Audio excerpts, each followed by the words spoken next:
ఈరోజు దేవుని వాక్యం చదువుకుందామా? యాకోబు పత్రిక 4వ అధ్యాయము 7వ వచనం. కాబట్టి దేవునికి లోబడి ఉండి అపవాదిని ఎదిరించిన అప్పుడు వాడు మీ యొద్ద నుండి పారిపోవును. ఇక్కడ వాక్యంలో మనం చూడగలిగితే, చెప్పబడుతున్న మాట మనం చూడగలిగితే, దేవునికి లోబడి అపవాదిని ఎదిరించిన అప్పుడు వాడు మీ యొద్ద నుండి పారిపోవును.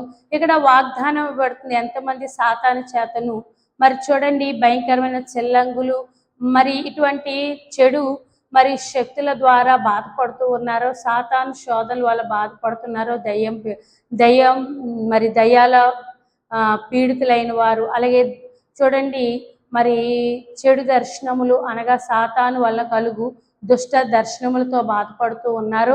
అయితే ఇక్కడ వాగ్దానంలో ప్రభు చెప్తూ ఉన్నమాట, ప్రభువునకు లోబడి అపవాదిని ఎదిరిస్తే అప్పుడు వాడు మీ యొద్ద నుండి పారిపోను. ప్రభు వాగ్దానం ఇచ్చారు కనుక మీరు భయపడక దేవునికి లోపడండి. దేవుడు ఖచ్చితంగా ఈ దురాత్మను నా యొద్ద నుండి తీసివేస్తాడని నమ్మకముతో దేవునికి మీరు లోబడి ఓ సాతానా పొమ్మ అనగానే పోతుంది కదా.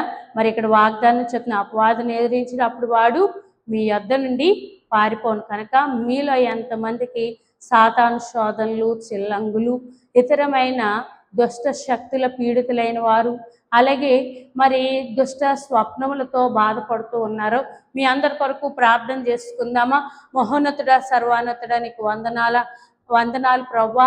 అపవాదిని ఎదిరించినప్పుడు వాడు మీ యొద్ద నుండి పారిపోవునని దేవా నీవే వాగ్దానం ఇచ్చి ఉన్నావు కనుక ఎంతమంది దేవా తండ్రి సాతాను ద్వారా శోధింపబడుతూ ఉన్నారు, సాతాను శోధన కలిగిన వారు, దయ్యం పట్టిన వారు, దుష్ట దేవా స్వప్నములు కలిగిన వారు దేవా తండ్రి, అలాగే చెల్లంగులు, ఇలాంటి వాటికి దేవా తండ్రి ఎంతమంది ప్రజలు నలిగిపోతూ ఉన్నారో వారందరినీ చేతికి సమర్పిస్తూ ఉన్నాం. యేసు నామములో వారికి విడుదల దయచేసి సాతాను బంధకాల నుండి విమోచించి ప్రభువా నీ ఆత్మతో నింపి వారిని బలపరిచి ధైర్యపరచుమని యేసు నామములో వేడుకొంచున్నాము తండ్రి. ఆమేన్. మరణాత.